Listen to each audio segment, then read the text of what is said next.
We are officially back to talk some basketball. I know I selfishly am very excited about this. A lot of crazy life events on my end of the world have been keeping me out of talking basketball.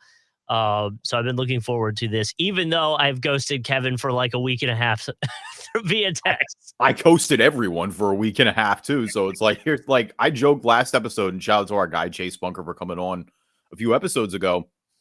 I even gave our listeners a warning, and I said, "Hey, Justin's really busy these next 2 weeks. Obviously, Chase did the pod with me, and then I was like, oh, I'm going to record another guest. I even was talking to another guest, and it was comical how quickly like life just collapsed on me. All good, like everything is fine. Yeah. It was just it turns out law school gets a little hectic sometimes, and it got hectic very fast. So, yeah, thanks for the patience. It's good to be back. We have a ton to talk about in the best way possible.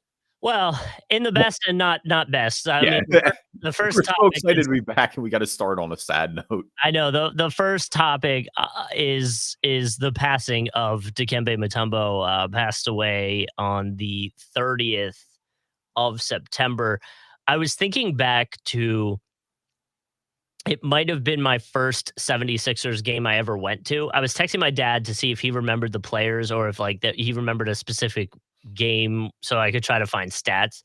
Obviously he didn't remember that because it was just a 76ers game in like the early, maybe even year 2000. Like there wasn't anything crazy going on. But I do remember it was like Dikembe Mutombo, like Eric Snow, Allen Iverson, I think Raja Bell. Yeah. Oh, And yeah. like for whatever reason in my memory, Kyle Korver was there, but I looked at the roster and he was not on the team at that time. So I don't know where I got that from.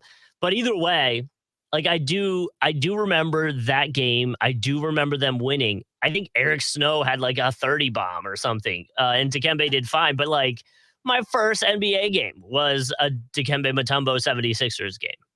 Yeah, and I mean, just 58 years old, passed from brain cancer, and so that's just obviously the suddenness of it is brutal, um, and just such a beloved figure. Like we'll get into all the accolades here in a second, but you're right. Like every city he played in, whether it was Denver, whether it was Atlanta, whether it was with the Sixers, whether it was with Houston late in his career.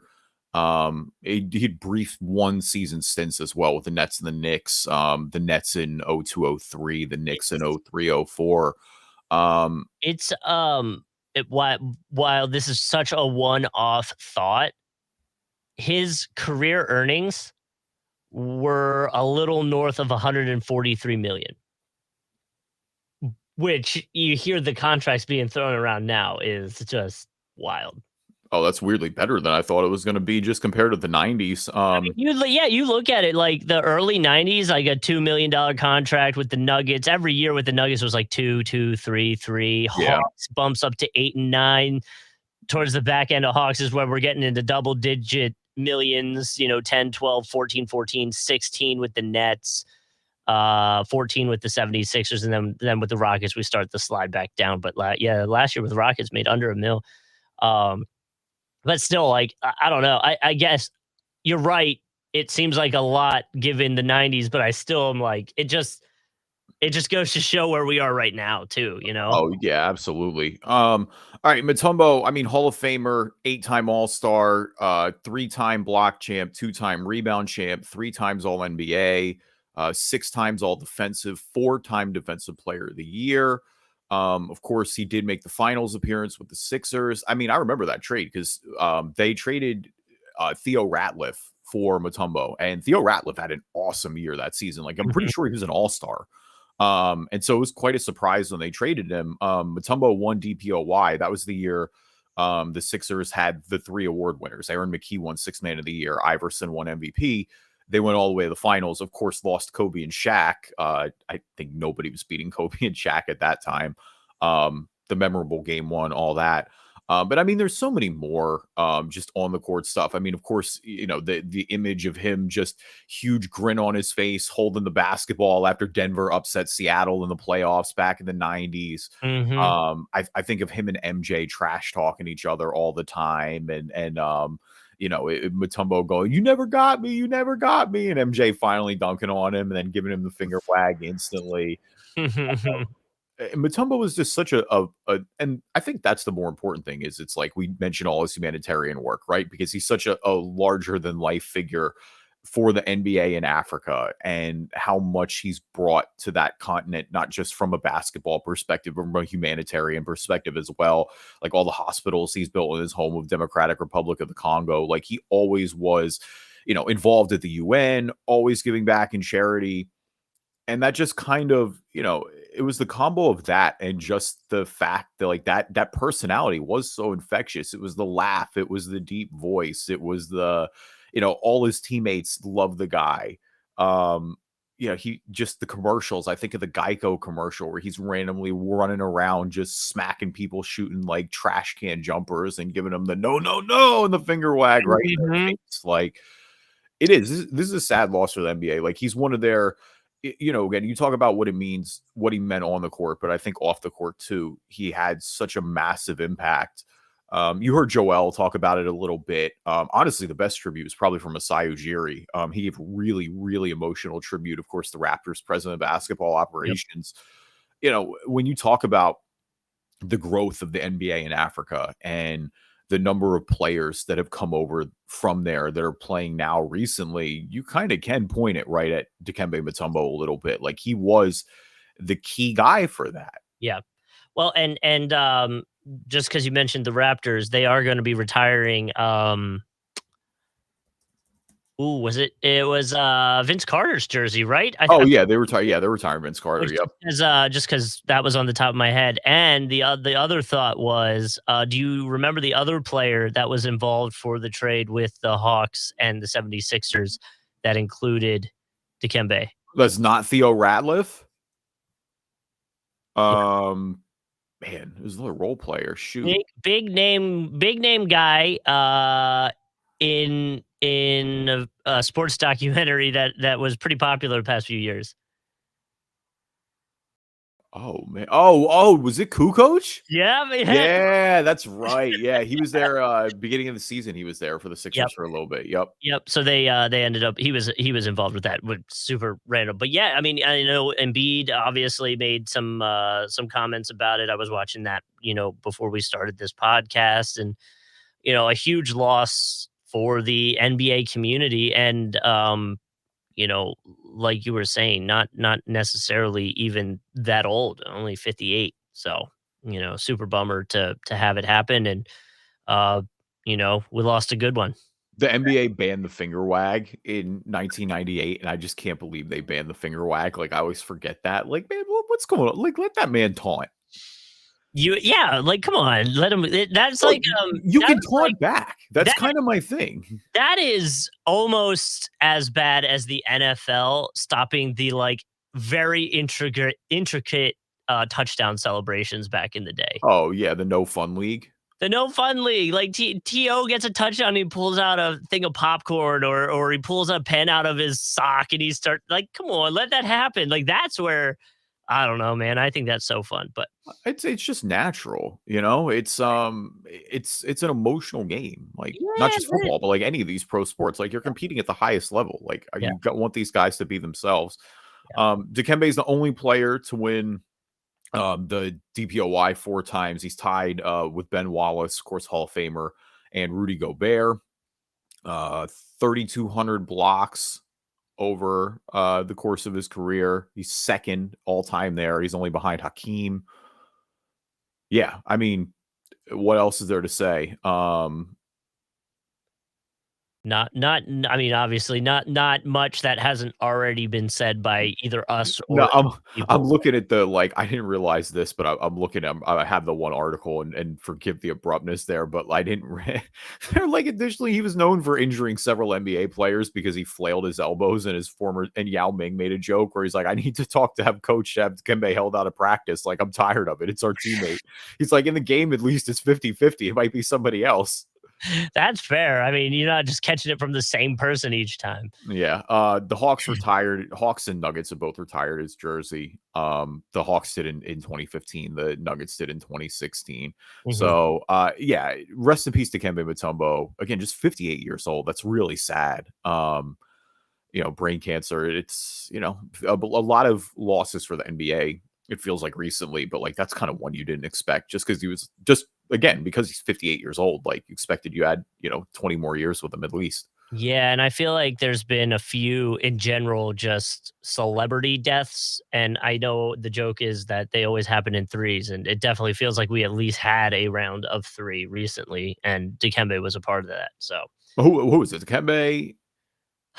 who I oh, you're Professor McGonagall passed, and I know I should know her name, and that's really that bad on my no, part. that's one of them, and then there was one more.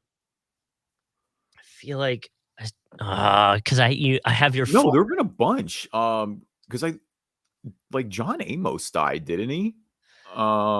Yes, but that's not, if you No, said I know. it, There's another big one. no. Well, it was base, but know what it was, Justin? It was Oh, Pete baseball. Rose Yeah, too. Pete Rose, that's it. Yep. Yep. Yeah, that Maggie was Smith is, Professor McGonagall, by the way.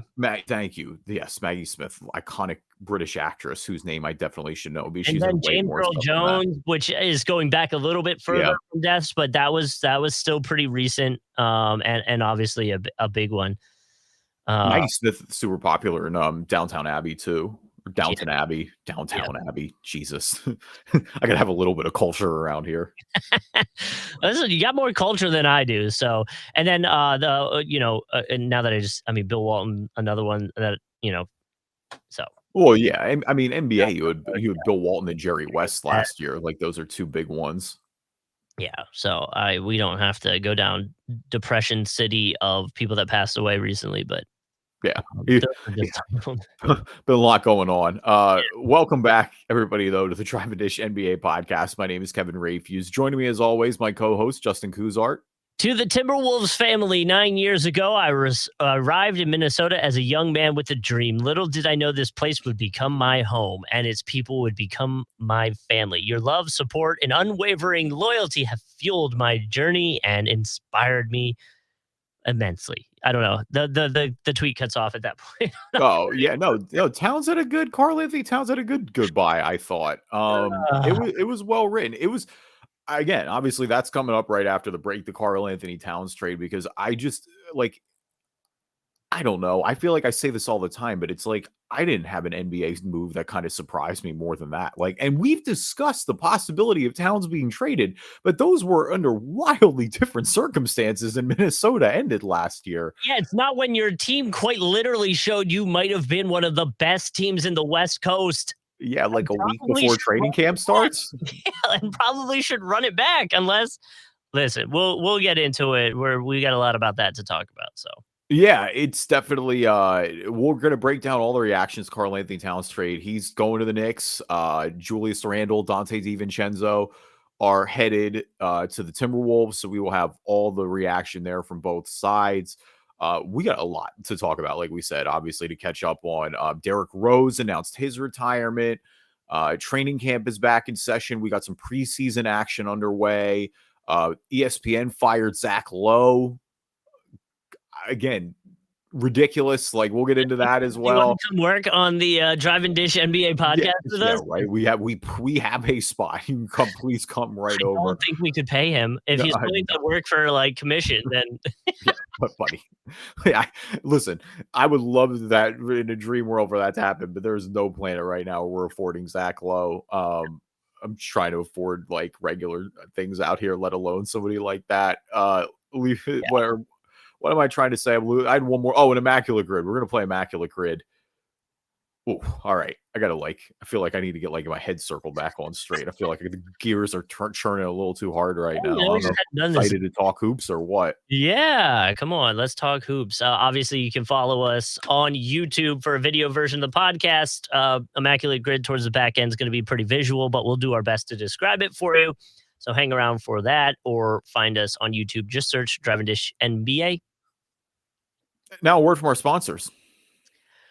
So fully diving into the Karl Anthony Towns trade, which was wild. First, potential shout out and congratulations to him. There's some rumors that he's engaged. His girlfriend was showing off a ring, and so there's potential of that. Nothing's confirmed, so good for I them. figured you'd be up on that. You know, that's his girlfriend's Jordan Woods. I figured that's like some WAPE top 40 crossover. Oh, but see, since we've last talked, I'm no longer with WAPE. Oh, are you officially off Ape? You're officially an No, ex-boy? I'm doing their night show now, but like it's like I'm officially off the radio station. I'm doing their night show, but I'm off the radio station. yeah, but What? like I don't have to talk about celebrity stuff if that makes sense. We're doing like countdowns and people calling in, so I don't talk the celebrity side of it. I talk more local to Jacksonville stuff. Like, bro, we're getting a whole like state of the art wave surf pool put in, which by the way, you'll laugh at this. In E-Town, which finally has a direction. Oh my God, E-Town exists finally? E-Town, oh my goodness. We don't need to, our listeners don't want to hear us go down this hole. But I will say real quick that there's an exit on the the Beltway. Yep. That's what I'm thinking of. The Beltway right now in Jacksonville. And it has been this like exit to nowhere. And they promised this whole E-Town like it was quite literally like you get off the exit, it was a forest. There was just nothing. There was no road. It was like, what is this actually going to be a thing? I'm good to know that a decade later they have finally built the complex there. Well, not yet. There's renderings of a complex. But oh, good. Great. But I will say I was always convinced that it was a government property and there was something underground because it was just an open field of nothing. Like it's just, and in Florida, that's weird. It's either swamp or it's like trees. And so there's an open. Yeah, you're not really digging down too much. There's not many places to go down. Listen, the government can figure it out. You know, they make tunnels. But either way, so potentially this like state of the art world class surf pool thing is coming. It does look pretty nice, actually. You'd probably be intrigued to just see the renderings of the whole thing. It's pretty legit. There's like a whole town center type thing coming there, but and just what 295 needed, more traffic and more cars on the road. So either way, let's get back to Kat, who is now in New York. The trade officially by the I guess pieces moving.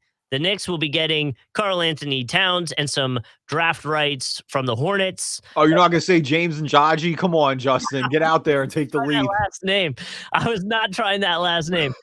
Timberwolves going to be getting Julius Randle, Devontae DiVincenzo. Not trying the other one. What is it? Bates Jop. Bates Jop. There we go. And a first-round pick from the Knicks via the Pistons. Hornets. We're not even let's not even worry about Charlie Brown, Daquan Jeffries, Dwayne Washington Jr., 2 furry future second round picks, 2025 second round pick, and cash considerations. Let me slight the Hornets. Okay. They're pointless. So it doesn't matter they're part of the trade right now. Dude, that's great. Now you're for sure getting them on the wheel and you're going to deserve it. That's crazy. You're not even listen, the Hornets are getting in on the trade. You got to find a way, get some picks. They got picks, they got cash, they got young players. Good for them. I say I like the idea for the Hornets. You stock up. Sure. I like it for the Knicks. You get Karl Anthony Towns. I had talked to my buddy who is the only Knicks fan that I know in person. And he was worried about the depth trade. And I told him, I was like, I don't really feel like you lost too much depth. Like, DiVincenzo was already kind of in a weird spot with the point guard situation that you have, and Julius Randle, obviously, Kat and Julius Randle, you're just going to flip them. So, like, to me, it doesn't really change much. And I also feel like they might have one of the best starting 5 in the league now. And that is what you need to do when you have the Celtics, who didn't objectively make much of a splash this offseason, as my camera goes blurry on me. And you got, the 76ers, who did make a decent trade this offseason and some decent moves this offseason. So you needed to at least put yourself in that top 3. I think they might be the number 1 right now. That's what we can debate later if you want. But yeah, man, it was a move that had to happen from the Knicks side. From the Timberwolves side in my head, it's like, what were you doing? Yes, you guys kind of flamed out in the playoffs, but dog, I was like fairly convinced you guys were going to go the whole way after getting past Denver. So what the hell? It's big. It's big. And there's I'll tell you what, the reactions have been all over the place like this because I know you mentioned that you were talking to TJ, who's a Knicks fan in real life. Our favorite Knicks fan that listens to this podcast and lives in Australia is, of course, Andrew Morgan, whose reaction immediately I saw upon this trade, and I quote, is no, no, no, no, no, no, no, no, and no, with an exclamation point. And I think there is a concern. I even joked about it to you, is like, can Cat handle New York media? And you saw the thing I sent you. Like, Cat can handle New York media. I'm fine with that. I'm actually not worried about that at all. I am actually a little bit worried about that for Cat. No, what's really weird, and I promise this is going to be the last random tangent of it, that every Knicks player is a huge Eagles fan. Like Jalen Brunson, huge noted Eagles fan. Karl Anthony Towns, noted huge Eagles fan. Karl Anthony Towns didn't go to Nova. I know, everybody else did though. And honestly, that's why I was like, the DiVincenzo move from a chemistry standpoint, I get there potentially could be some concerns there because of how close everybody was, because they're all the Nova Knicks. Like, I get it. But like, dog, you had a chance to go get Cat. You got to do it. Yes. Especially if here's the thing. Okay? The weakness of the Celtics in my mind is the big man. They don't have a way to handle it. In last season, you think the Celtics don't have a way to handle big men? The big men like a Joel Embiid, big men like a Jokic, big men like a Karl Anthony Towns, like that. Because we saw it last season. They were putting Drew Holiday on Embiid at one point. And maybe it works for a little bit with the speed and all that weirdness going on, but like, that's not going to work for 7 games. And they didn't have it tested last year, so they're not going to address it because you didn't have to go against Antetokounmpo. You didn't have to go against Embiid.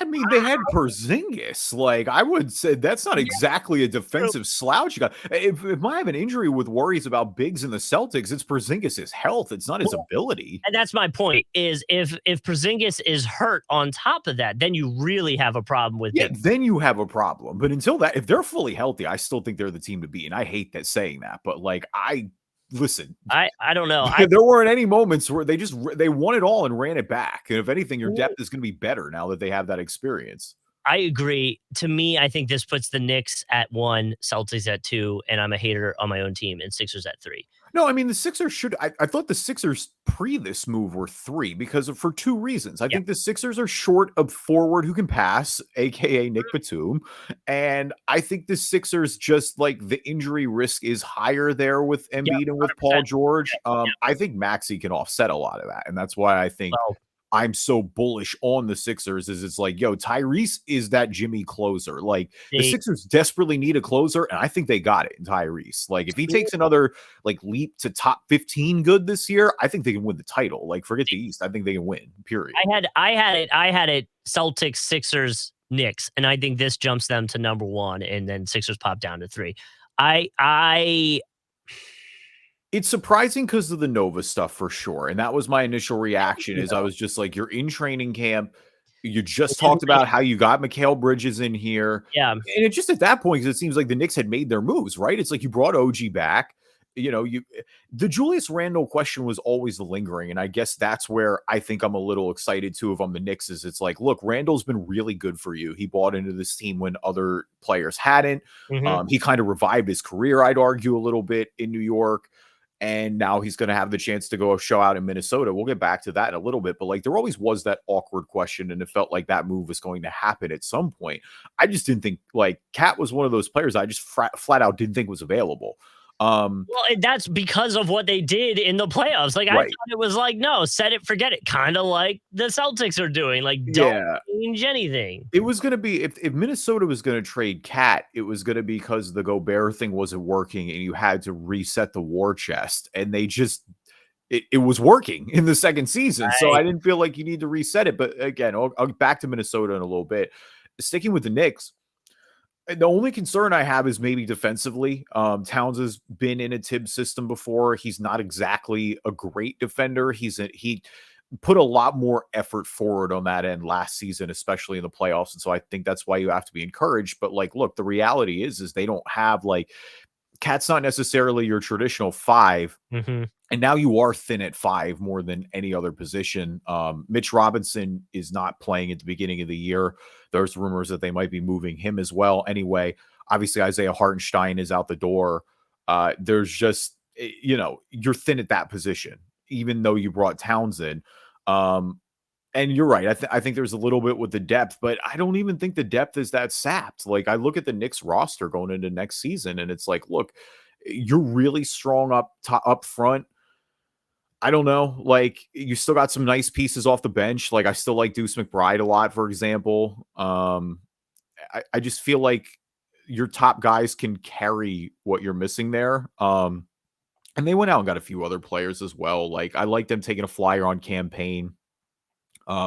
They actually brought TJ Warren in, vet contract. So Love who us knows if he TJ even makes the Warren. roster. But yeah, I mean, they're essentially like their main backup center beyond Mitch is like Jericho Sims, who again, you're going to need him to be a quality backup. But I think that's something they'll probably figure out during the season. I just think the upside is so high offensively. Yeah. Like you're talking about that starting five, and it's like, look, you got OG, you got McHale, you got Josh Hart, you got Jalen Brunson, you got Towns. And I think a lot of people are acting like Towns needs to be the number one here. Like, no, I think Brunson kind of made himself clear as your number one guy. Like Towns needs to be a great number two. And I think that this team can really take off. I think it takes a lot of pressure off Mikal Bridges offensively, which is probably a good thing that allows him to kind of go into like the best we've seen of Mikal Bridges, at least from a winning perspective, is when he was in that three role or like that third option role, kind of behind Chris Paul and Devin Booker out in Phoenix. I think you get that a little bit more here now offensively. I know he did well at points as the primary creator in Brooklyn, but like I still just don't want Mikal Bridges, my number one offensive guy. I think now this will allow him to slide into a much more effective role. Yeah, I mean, your concerns of the playoff time as well. Like Towns traditionally has not been a great playoff performer. He tends to get himself into foul trouble. That's really going to be an issue if you have a situation where he's your main center and there's not a lot of depth there. But I also just think we're downplaying how good Karl Anthony Towns is offensively. And so if you were to just compare Julius Randle and Karl Anthony Towns, like Towns is an upgrade in almost everything. Like games played, even just last year, games played. Obviously, injuries are what they are, but their PERs were essentially the same. Cat has a higher true shooting percentage, a even total rebound percentage, a higher steal percentage, even turnover percentage, usage rating is up. Offensive win shares is like almost a whole point higher. Defensive win shares is like 2 points higher.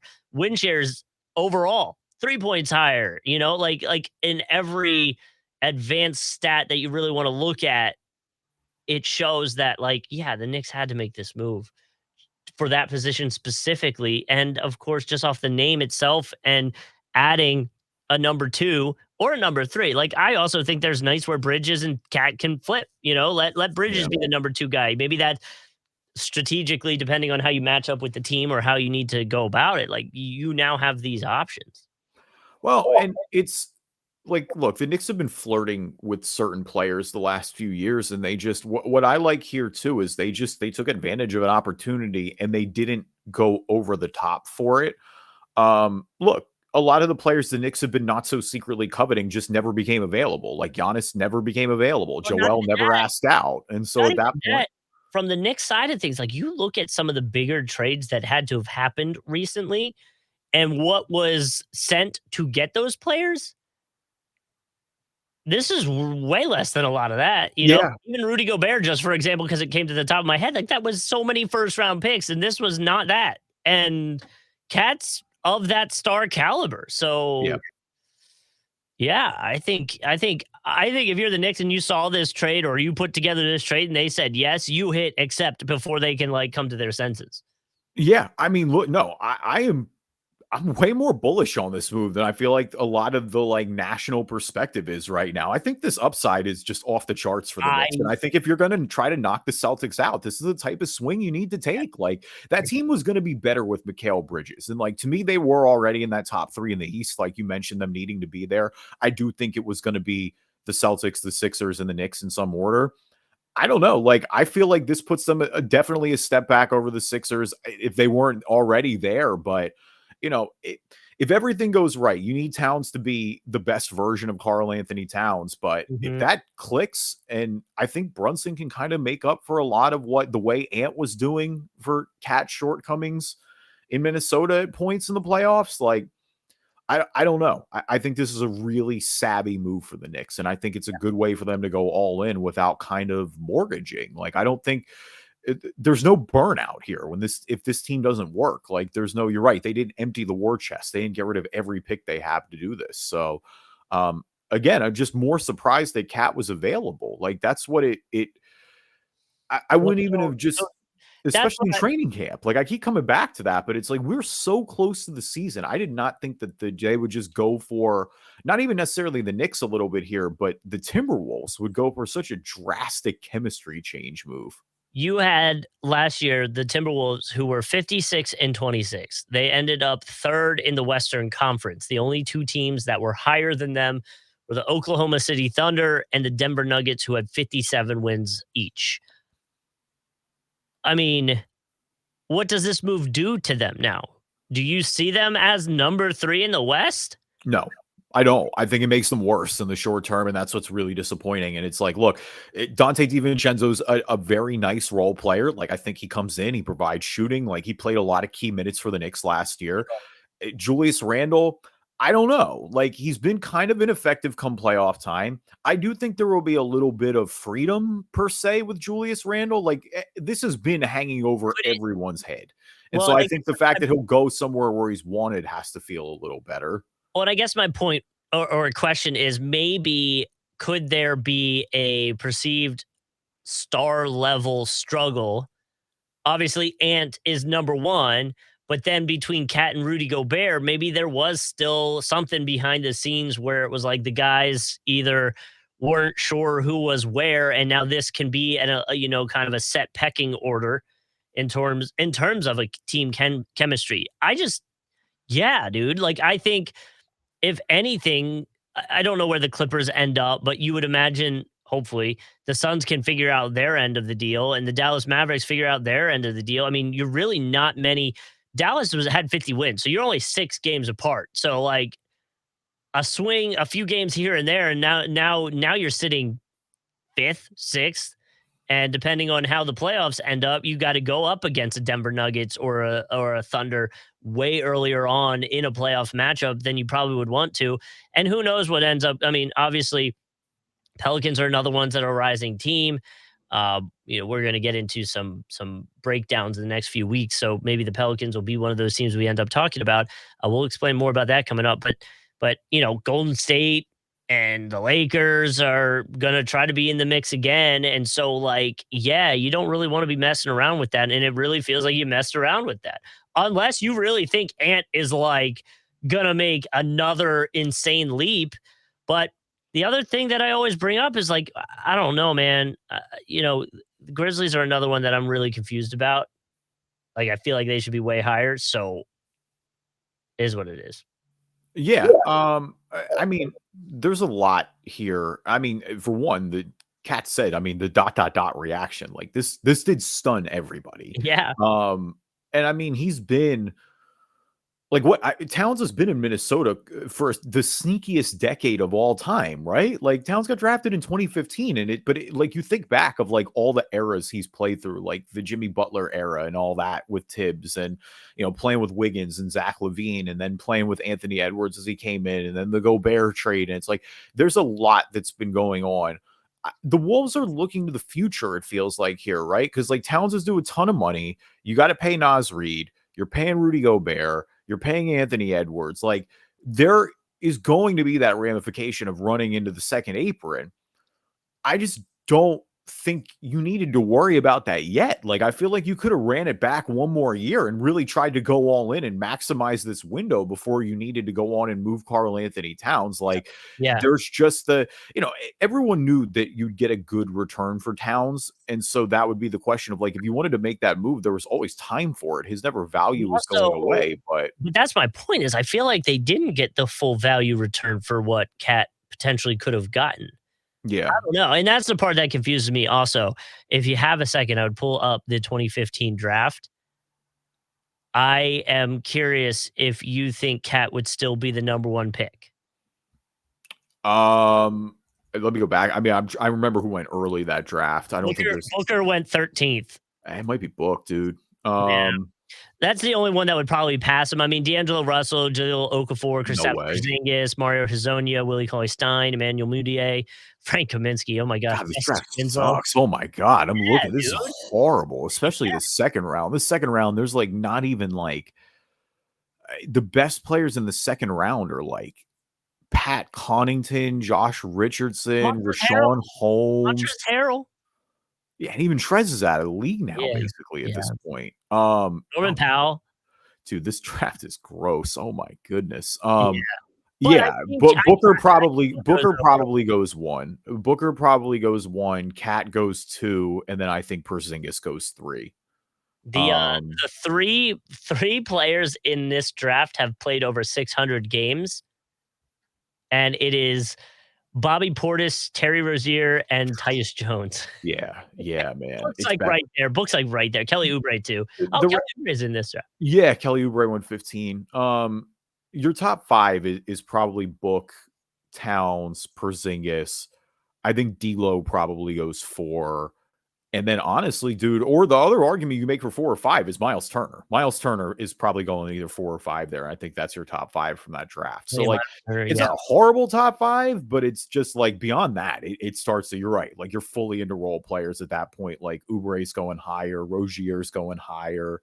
But it's not exactly like these are our cornerstone guys necessarily. Yeah. They're like just good, rotation players, good starters. Josh Richardson, yeah.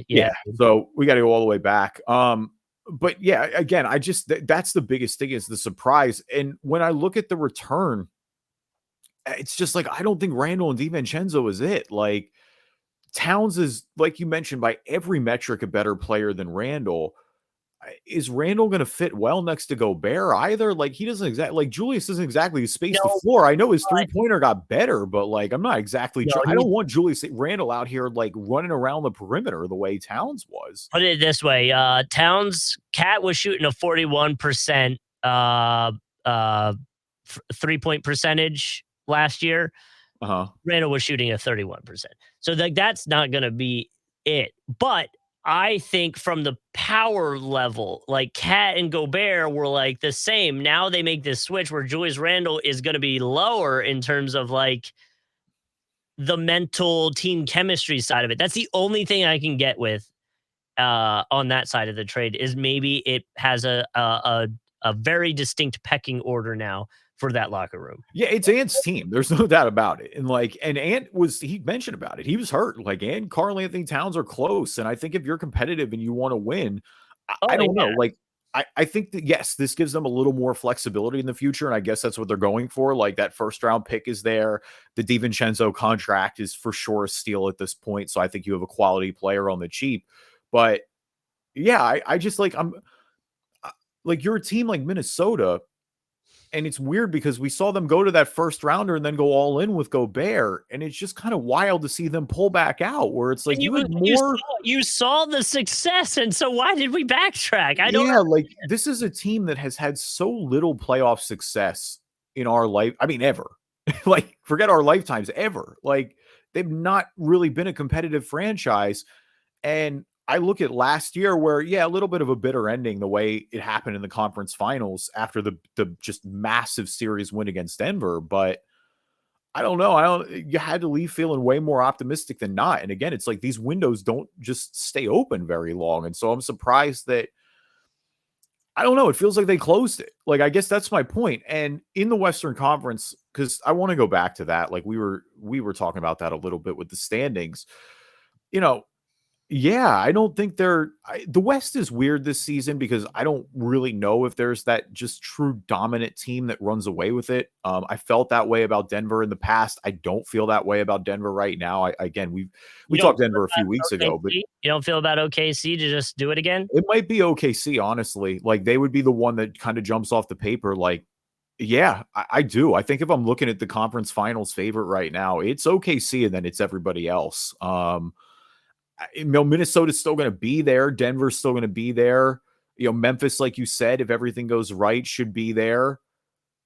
Dallas, maybe they run it back, but I'm struggling. And I think when you're Minnesota and that conference is as wide open as it is, I think whoever comes out of the East was going to be better no matter what, unless it's OKC, whether it's Boston, New York, or Philly.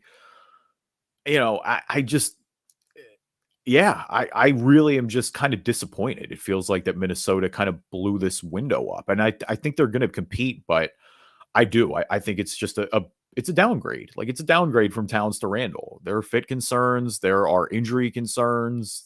It's just there are. Towns is a guy who they criticize for not coming through in the playoffs, but like Randall has that same rep. Mm-hmm.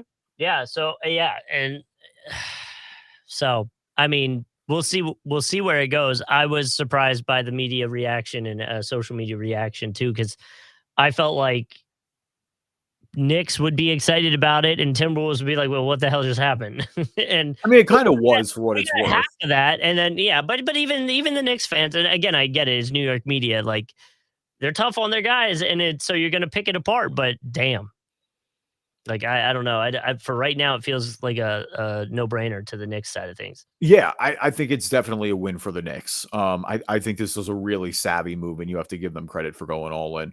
All right, who's balling, who's falling? Our NBA version of the stock market. We always like start with the good before the bad. And so balling for me this week is Derrick Rose, who has officially announced that he is hanging it up on his NBA career.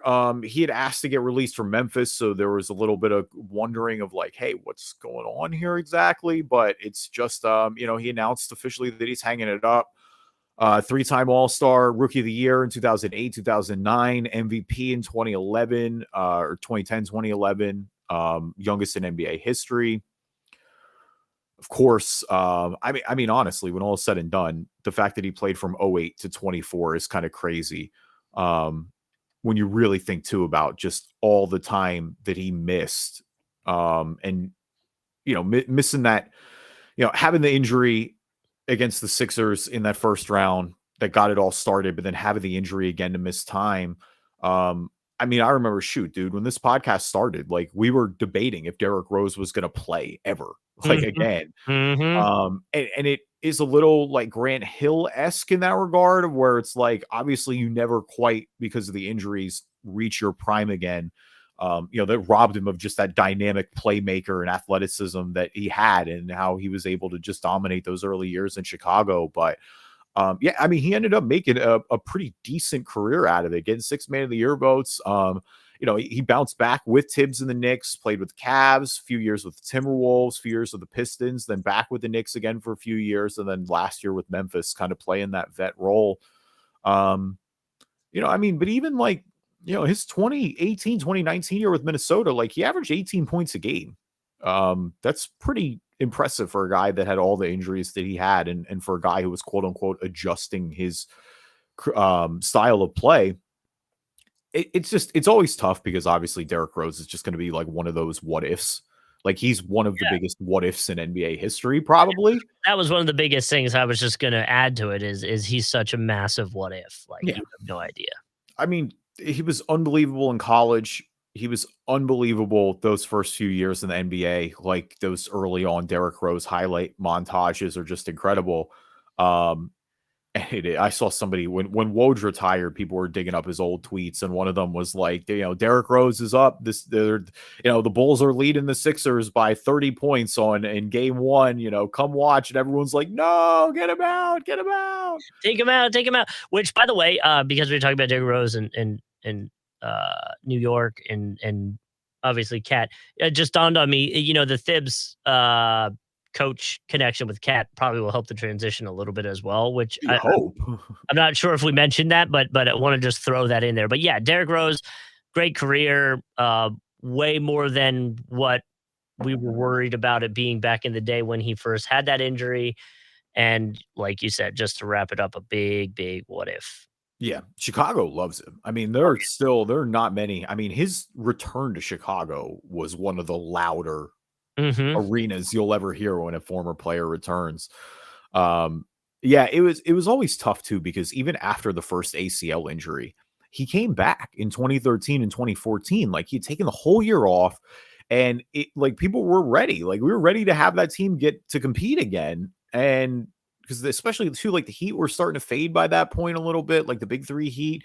And he just played 10 games and then he got hurt again. And that's when it was officially like, Uh-oh. Yeah. we're in like bad, permanent, career changing territory. Mm-hmm. Yeah. No, I completely agree. So my Ballin is going out to ESPN because in a time where there's not a lot of sports going on right now, We're gonna kill ESPN in like a little bit too. So I'm glad you're getting this out of the way early, because I'm ready to like dump the clip.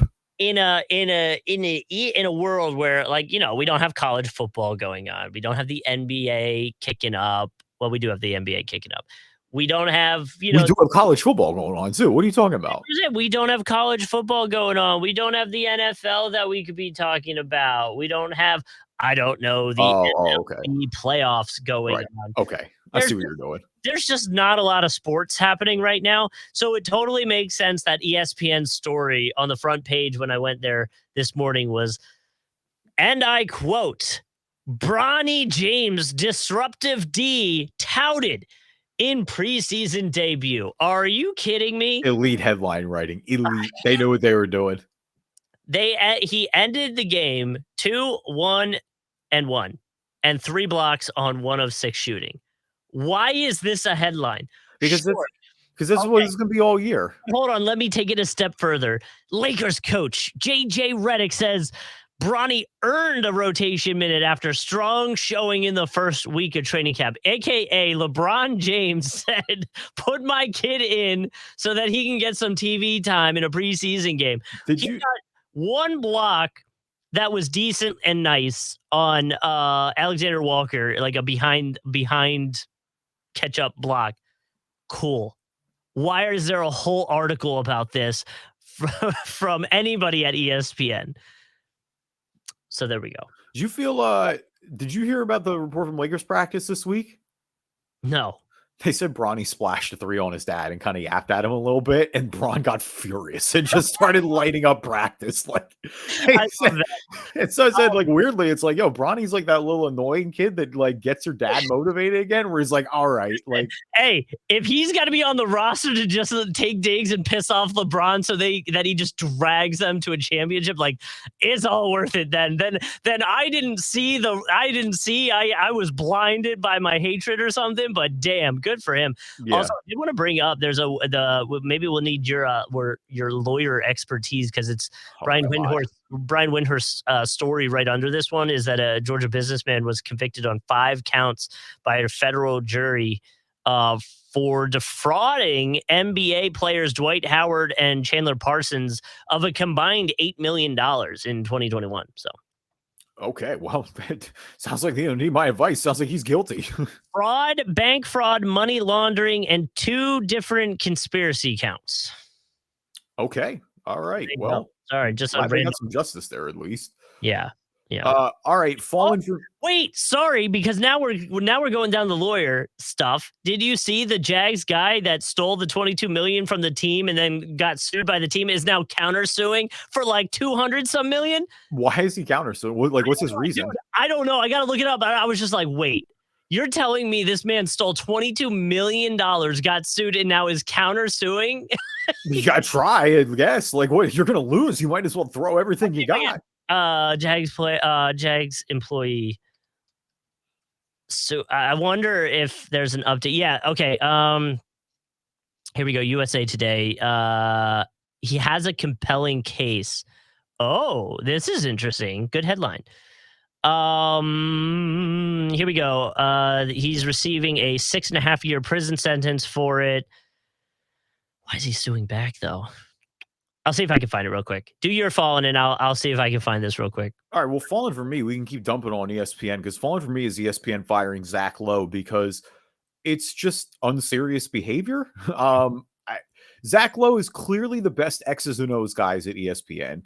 He's risen up the ranks from Grantland and the Ringer, who was, or I guess Grantland was the one that was affiliated with them at the time, and Bill Simmons, and like has been their main NBA guy. And now ahead of the season, we're letting Zach Lowe go, and it's just to me more of the worry about how the worldwide leader in sports, maybe the most reputable sports site or sports entity media broadcast that we've seen that was such a valuable source of information, is just becoming like clickbait celebrity nonsense. Like, I don't understand how you let a writer that everyone respects just go like that. And I know that like there's a lot of money involved like that, but Zach Lowe is just like, he's just reputable. Like, I look at ESPN's, you know, especially compared to TNT, like that's where it always shine, right? Or show, where ESPN's pregame show just isn't as good. And it just like Zach Lowe was one of the better parts of it. And now it's like you let him go. He's the only one who cared about X's and O's, who cared about more than just like,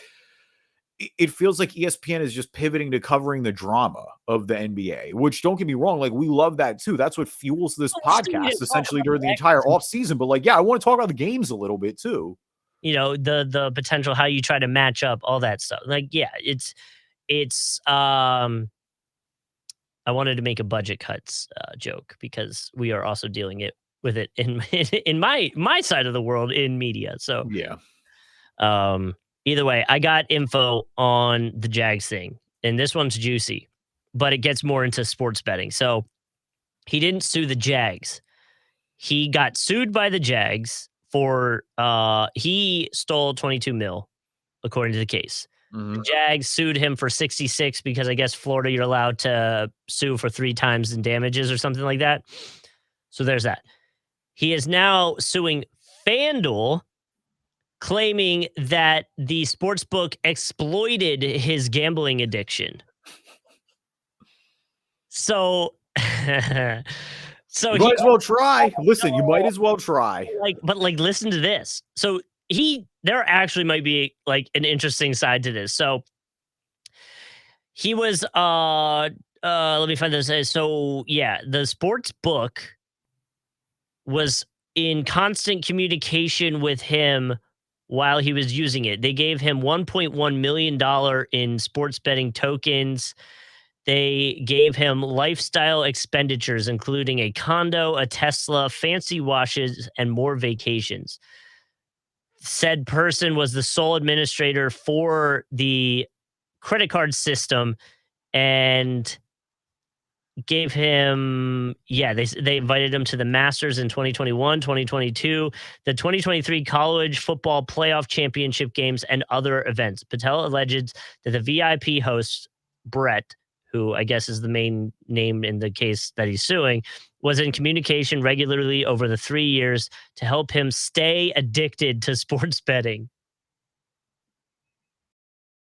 Wow. I mean, I'm sure there's somebody who's made this case before. Like, I'm sure he's not the first one to do that. Yeah. I think this has like a 0% chance of working, but I think you should try anyway because you're already like in big trouble and going to jail. And here's his lawyer. Here's the quote from the lawyer. Actively and intentionally targeting and preying on my plaintiff with incentives, credits, gifts to create, nurture, and expedite his addiction, with the only possible outcome that he would ultimately hit rock bottom. Yeah, I mean, that's the greater gambling discussion, though, right? Yeah, like, well, and that's where I'm gonna go. Yeah, like sign up for gambling app and you get here's $500 free dollars. Like, of course, that's gonna expedite you to keep playing. It's you know, but it's one of those things. It's like, yeah, you sue, cool. Then you sue the sports book. It's like, are you suing the alcohol companies then for addiction? Are you suing tobacco companies for addiction? Right. Well, that's had a little more success. Some of the tobacco has had a little more success, not much more, but there have been some people, like I forget that there's one guy, might have been in Oregon, but he went big against Philip Morris, like big, where they're like, yeah, they said your tar-free cigarettes were safer. No, they weren't, which is, yes, correct. That is not true. So right. Like, nope, that is not the case at all. So it also just depends state by state. Like, that's the thing, is it's like, you know, Florida may feel very differently about that than another state might. you know? So that could be a falling, but my other falling could be for the Pelicans. Trey Murphy is going to miss the start of the regular season. Got a right hamstring strain. They did an MRI the other day on Thursday, and so obviously that's a bummer to miss him out at the beginning of the season. The Pelicans, one of the teams that look to continue to improve over what they've been building on the past few years, and it feels like they're finally starting to find some of that success. So I'm excited to see what they do. Obviously, this will be a little bit of a road bump at the beginning of the season to kick it off. Yeah, no doubt about it. Again, with hamstring, and anytime you see hamstring injury, I think you hope it doesn't linger. They have the potential to linger. Yep. So I think the Pelicans probably err on the side of caution here. Obviously, if they're going to make a run, Trey Murphy is a big part of that. Excellent defender. So yeah, you just hope that this is not a huge deal, like going long term. In NBA and really any fantasy sports, if someone's got a hamstring injury, I immediately try to trade them because I just know the whole season's going to be up and down and you never really see where it goes. So, do we want to introduce the spinning wheel concept that we're going to do? Yeah, we might as well do this quick before Immaculate Grid. Let people know what's going on as we get closer to the regular season. So, what we're thinking is obviously the next few weeks, as we get ready for the season, we're going to be doing our previews and our chats. But we figured we would give ourselves some reports. The idea being we will spin the wheel, we will get a team, and either Kevin or I we'll pick beforehand, but we'll take that team and we'll just do a little book report, a little 5-page essay, if you will. Don't say that, but I don't need any more pages right now. If you give me a word count, I'm definitely going to start using like did not instead of didn't so that I can get 2 instead of 1. You give me a 6,000 word count, I'm flying down to Jacksonville tomorrow. I get you. So, all right. This is our spinning wheel, as you can see, from WordWall. Thanks to those guys. 0% sponsorship, but I feel like we should give them a shout out.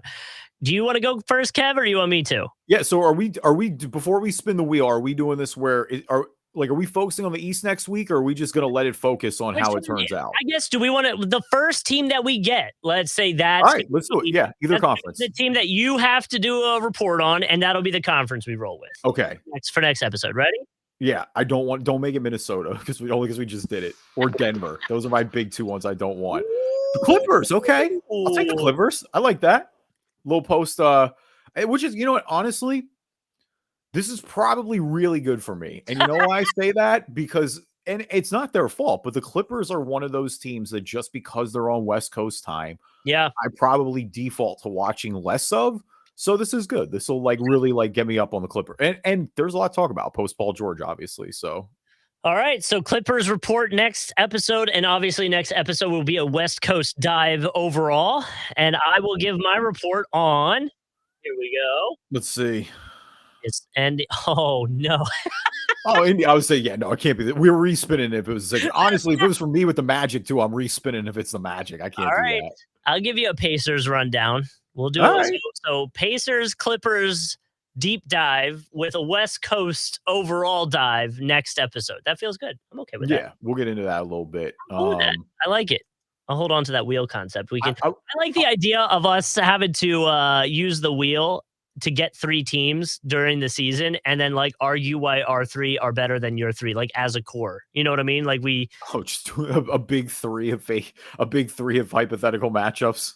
Not even that. Just I'll spin, I get 3 teams, you spin, you get 3 teams. Who's got the better 3 teams? And then we just go back and forth about it. And we got to argue for our side. Obviously, there might be a situation where we just clearly don't have the better 3 teams, but you gotta make your arguments. So it'll be kind of fun. Yeah. All right. Should we jump into some Immaculate Grid? Yes. Let's do some grid stuff here. Wait. What? Why did that sound so let's do some good stuff here? Yeah. Mainly because I was trying to find it because it takes a second for the thing. 10:54 in the morning. What's going on? Oh, they did us dirty. This is super dirty. Oh, this is gross. All right. We'll do this in 4 seconds. Bridges. Yeah. How much time do you got? All right. So for the podcast listeners, of course, you can always watch the Immaculate Grids on YouTube. Just search Driving Dish NBA podcast. But for the listeners, our columns from left to right this week: the Phoenix Suns, 10,000 career rebounds and 20 points a game per season. Our rows from top to bottom are the Lakers, the Nets, and All-Star. So where do you want to begin? I mean, we've got a lot of easy ones from all of them, actually. They're pretty damn easy. Yeah, like all of them. So, Shaq, Nash, Mikal Bridges. I feel like that answers those, at least off the first few that just came to my head. Let's try to go a little deeper, though. Matt Barnes would work for Lakers Suns. Oh, Matt Barnes will work for Lakers Suns. Isaiah Thomas works for Lakers Suns. TJ Warren works for Nets and Suns. Oh no, I don't think he played for Tyson Chandler.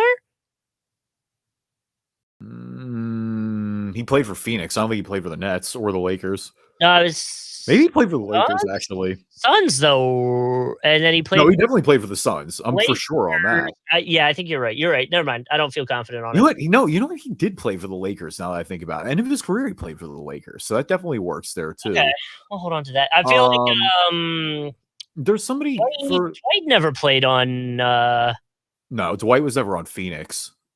Do you think Dwight had 10,000 rebounds? Yes, I know Dwight had 10,000 rebounds. I think that would be an interesting one for Nets.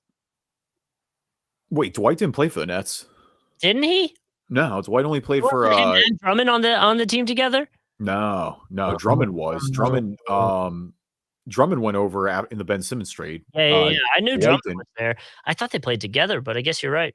No, Dwight was on a bunch of random teams late. Like he came back, won the title with the Lakers. Then I think he was there the next year. Then he played that season with the Sixers. And then I think he went back to the Lakers for a final year before he went over to Taiwan.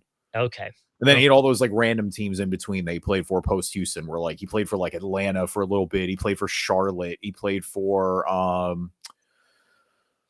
Can we do I'm pretty sure he would work. We should do Dikembe right here. Oh yeah, definitely. Dikembe definitely works for All-Star and 10K. 100%. We should. Tribute. Absolutely. We should do that as a tribute. So for podcast listeners, we're putting him under All-Star and 10,000 plus rebounds. Yeah, definitely. 5%. Okay. Shout out to Dikembe. Yeah, that feels good.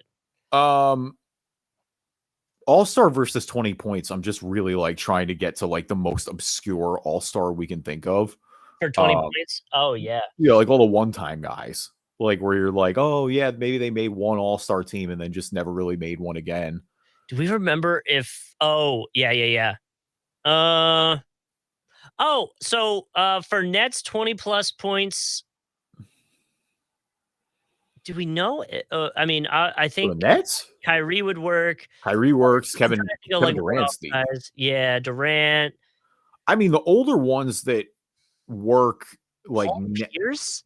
Do you think he had 20? I don't think Paul Pierce had 20. I'm trying to think of guys from like the teams that were going to the finals. So like Keith Van Horn and like Richard Jefferson and it was Kenyon Martin was the other guy for them. Jason Kidd probably works. I know he's not like I know he's not a traditional scorer necessarily, but he probably, I mean, Vince Carter works too. That's the other guy that works for the Nets, who I know will work for 20 a game. Yeah. The Nets for 10K rebounds, the only two that I can think of without like really racking my brain here, are Drummond, who you just mentioned. I'm pretty sure Drummond has 10K, and DeAndre Jordan. DeAndre Jordan has 10K, and he played for the Nets for very briefly. Wow, DeAndre Jordan.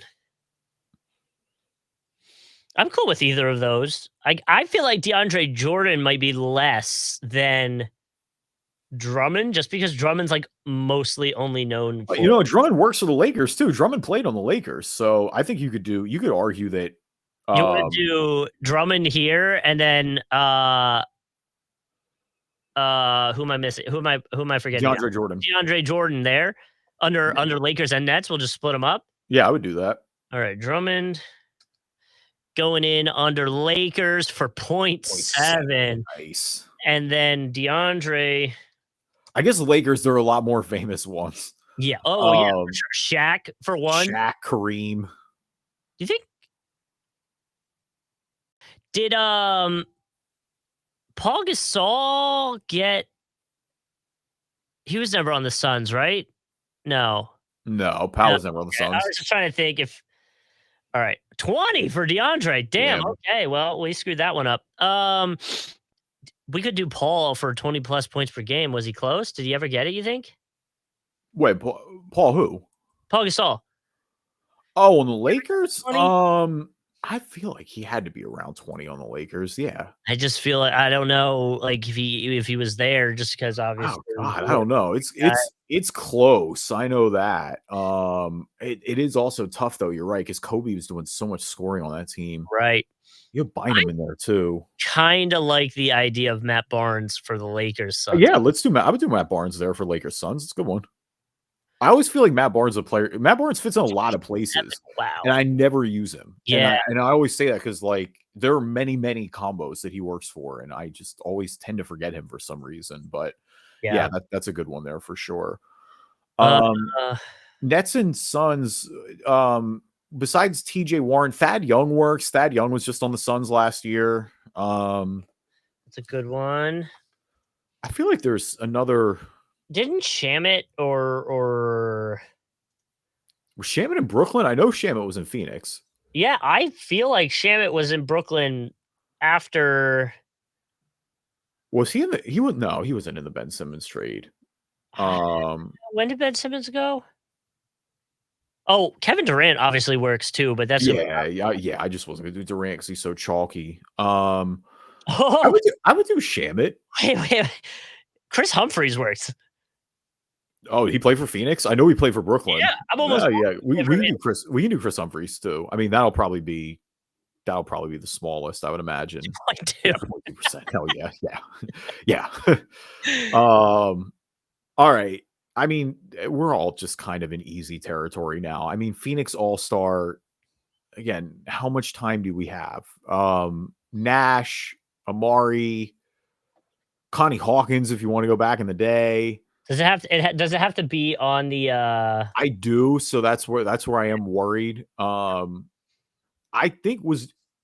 don't know if Joe Johnson was ever an all-star in Phoenix. I don't know. I'm trying to think of like that Bledsoe Dragic IT team, but I don't think any of them were all-stars really. Yeah,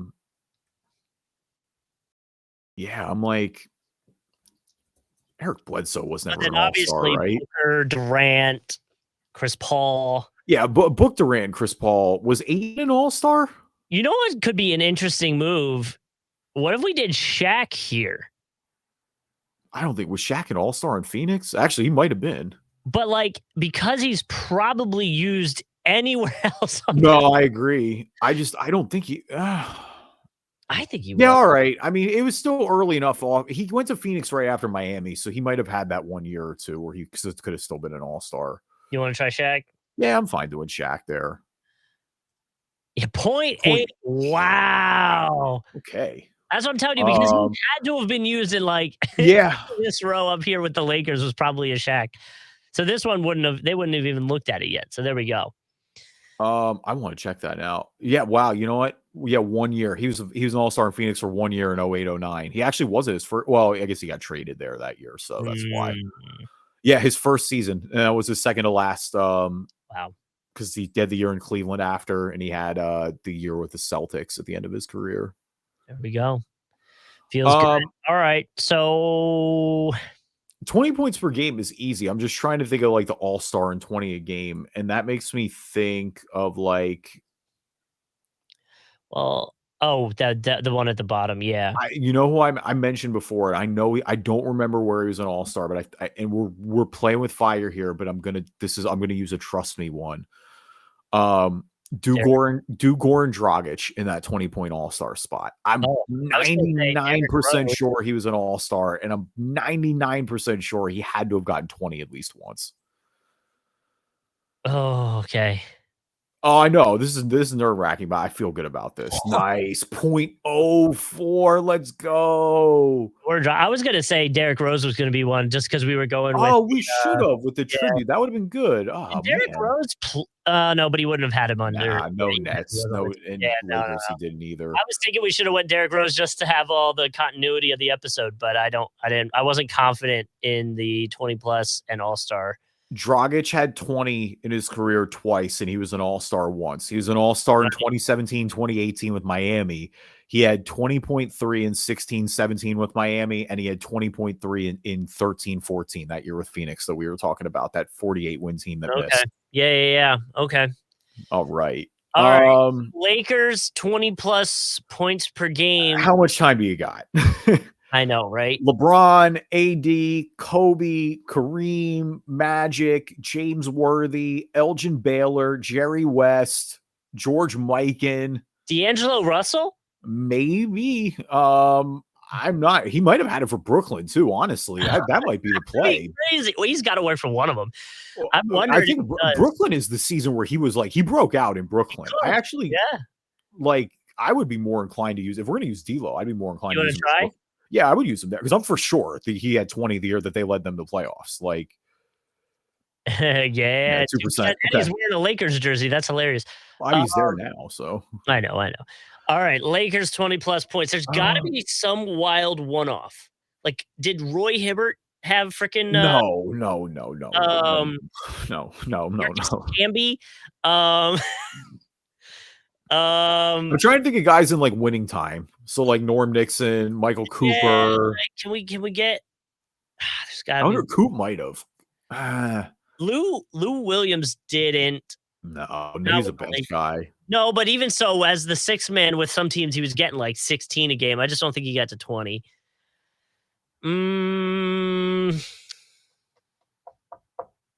20 a game for the Lakers. Just because I know he didn't, I'm looking. Lou Williams did get to 20. It was with the Clippers both times. Okay.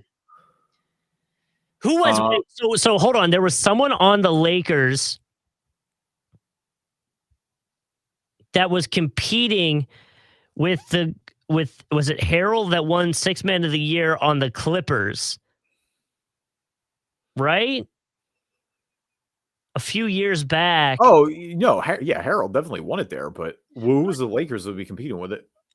Oh, it was Lou on the Lakers, but he was okay. I was trying to remember who it was. Who else? I'm trying to think of somebody that's not obvious.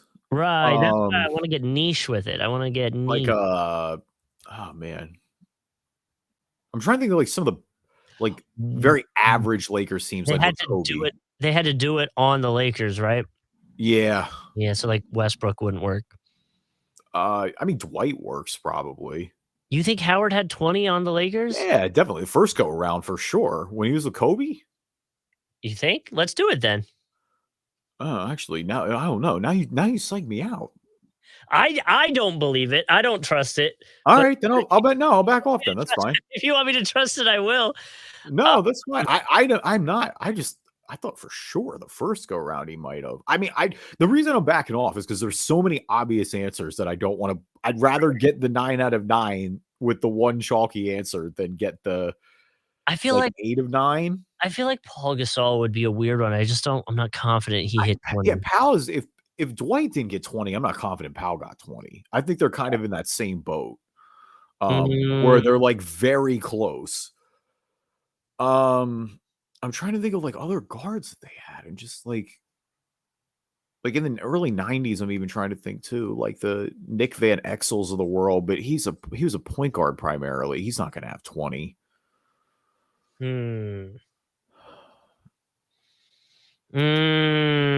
don't think there's anybody in the 80s we're missing. Like we kind of mentioned the main guys there. I mean, I'm sure back in the day, like with Elgin and Jerry West, that there's a team. Yeah, way back, yeah. I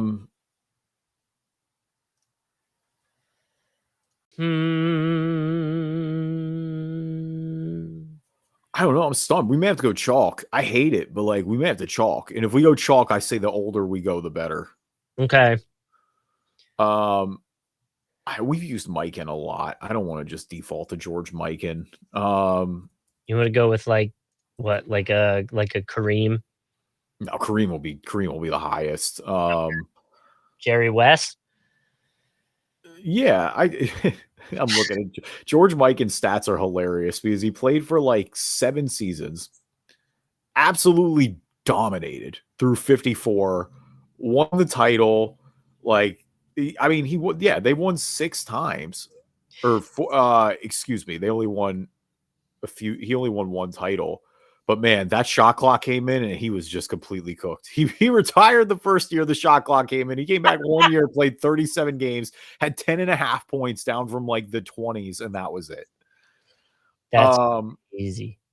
Back in Minneapolis. Let's do Elgin or Jerry West. They both work. Let's just do Jerry. All right. Boo. We got it. Still rarity score 38. Pretty damn good. Yes. What was that one? An 8%. All right. That's not bad. Okay, I'll take 8 for Jerry West. I thought it'd be more. There's 18 of them. There's gonna be some weird one-off. We probably named 6 or 7 of them. So LeBron, Anthony Davis, Kobe like a million times. Yeah. Shaq, Cedric. Oh, Cedric. Who is it? Cedric Maxwell?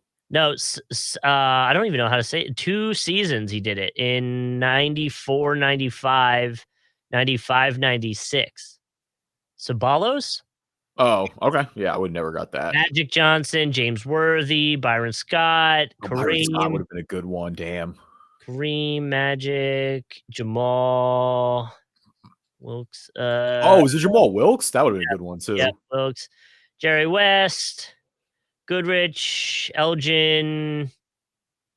Anybody else? Happy Harrison. Yeah, I mean, yeah, you're going way back now. That's 60. Yeah, that's 69 to 70 season. And then Clyde and George. Yeah. So there you go. Yeah. All right. You want to scroll down the most popular answers? Sure. All right. For Lakers Suns squad here. Okay. Who's what? This is an older squad here. Yeah. For Lakers Suns was Steve Nash. For Lakers 10,000 career rebounds was Kareem Abdul-Jabbar. For Lakers 20 a game it was Kobe. For Nets and Suns, Kevin Durant. For Nets 10,000 career rebounds, Kevin Garnett, who we didn't actually mention at all. That would have been a good one. Nets 20 a game per season, Kyrie Irving. Suns All-Star Charles Barkley. All-Star with 10K career rebounds, Hakeem Olajuwon, and All-Star with 20 points a game, Michael Jordan. So not really any major surprises there. No, hardest one was Nets and 10K career rebounds. You know where I bet a lot of people got burnt there? I don't think Brook Lopez has 10,000 career rebounds, and I bet a lot of people were guessing there. The answers, by the way, I'm wondering if this is right. Hold on. I'm looking at how many rebounds Brook Lopez. Yeah, Brook Lopez only has 6,300 career rebounds. I don't feel like this is necessarily filtered for only Nets players. Yeah, that stinks when it's 10K only. Yeah, there's a way to do. Yeah, like it shows Tim Duncan. Okay, yeah, this isn't right. So okay. To recap our answers: Lakers Suns, Matt Barnes. Lakers 10,000 career rebounds, Andre Drummond. Lakers 20 a game, Jerry West. Nets and Suns, Chris Humphries. Nets 10K career rebounds, DeAndre Jordan. Nets 20 a game per season, D'Angelo Russell. Suns All-Star, Shaquille O'Neal. All-Star with 10K career rebounds, Dikembe Mutombo, RIP. And All-Star with 20 game per season, Goran Dragic. So not bad. Good way to get back in the win column for Immaculate Grid. Thank you, everybody, for listening to this episode of the Driving Dish NBA podcast. Appreciate you guys. As always, leave us a review on iTunes, good or bad. We'll read them on the podcast. If you're not an Apple user, Google Play Store, Spreaker, Spotify, TuneIn, Amazon Music, anywhere you can find your podcast, you can find us. And we are on YouTube. We can put the video versions there. So if you want to watch us do Immaculate Grid, you're more than welcome to catch it there. Just find Drive and Dish NBA on the ESPN. That's so funny. Sorry, I got a notification under our account for a bunch of ESPN videos that they just put up. Obviously, you can you can follow us there, and you'll get notified when a new episode comes out.